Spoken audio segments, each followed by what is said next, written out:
Salam, my brothers and sisters. We live in a critical time for this nation. We faced hardships and struggle.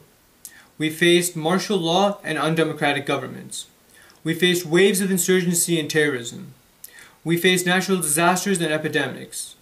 We faced countless social issues and corruption. Yet we still stand, and we stand strong. Pakistan as a nation is as strong as it has ever been in the past. Despite all the problems and issues we've faced, we've prospered and developed. As a nation, we have some of the richest history in the region. Our country is home to multiple different landscapes, such as deserts, jungles, farmlands, and even mountains. We boast the 7th largest armed forces in the world. We are one of the few nuclear powers left in the world. And we have the 6th largest population on this earth. So then you may ask, why are we still labeled a developing nation? Why are we behind so many other countries in the world? I'll tell you why. And that's because of our economy. We faced constant struggles between regime changes, which have over time caused nationalization and privatization of different industries, and therefore caused confusion and clutter in the economy. We face a 7% inflation rate, and our Pakistani rupee has depreciated in value by approximately 41% since 2008. This is due to a variety of different factors, but the main issue is that aggregate demand transcends aggregate supply. As a nation of almost 200 million people with an unemployment rate of 8.3%, we are leaving about 5 million people out of the workforce jobless. And this is unacceptable. Our business climate has been plagued by corruption and uncertainty, and which has prevented us from receiving potential foreign investments. Our exports have declined and brought less revenue to the country. The government faces a budget of 4.9%. This nation is facing severe energy deficiencies, which in turn cut down on agricultural and industrial growth. But no more. It is a new era, and new eras demand change. I plan to bring this country a customized solution to the economy. I plan on introducing a fiscal policy to reallocate the funds and increase government spending into the public sector in 4 major ways.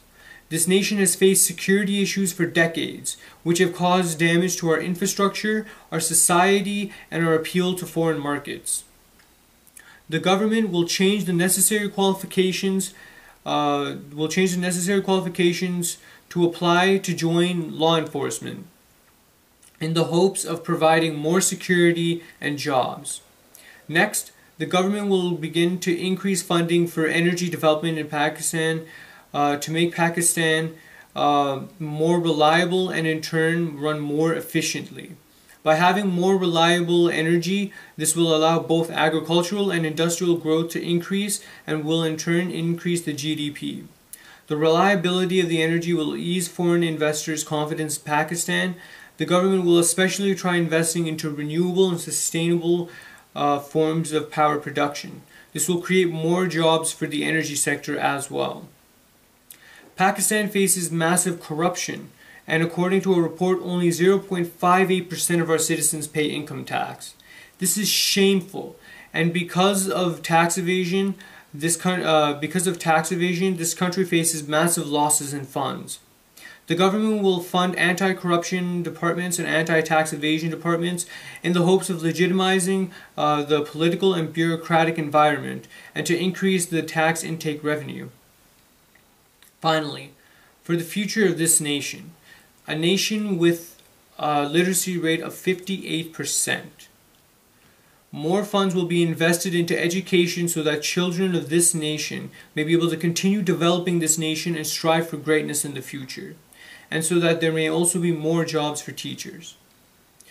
Aside from all that, another portion of the fiscal policy includes easing taxes for businesses and reforming the business structure in regards to regulations and laws so that it's easier to conduct business in Pakistan. The next step of the plan is to implement monetary policy in the hopes of injecting the economy in the long run. I plan to decrease the reserve requirements for banks so that they have more money to loan and offer lower interest rates. And I also plan on decreasing the discount rate so that banks have more money to loan and can offer lower interest rates.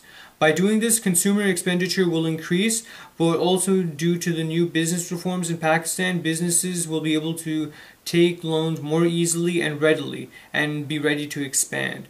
By doing all this, the hopes are that we tackle the root cause of economic turmoil in the country, such as energy deficiencies, and then make Pakistan more business friendly. Both domestic and foreign investors will begin to want to set up businesses in Pakistan, which in turn will boost aggregate supply and exports, helping to decrease the budget deficit and inflation. And with a better economy, Pakistan can look forward to a stronger, more stable rupee.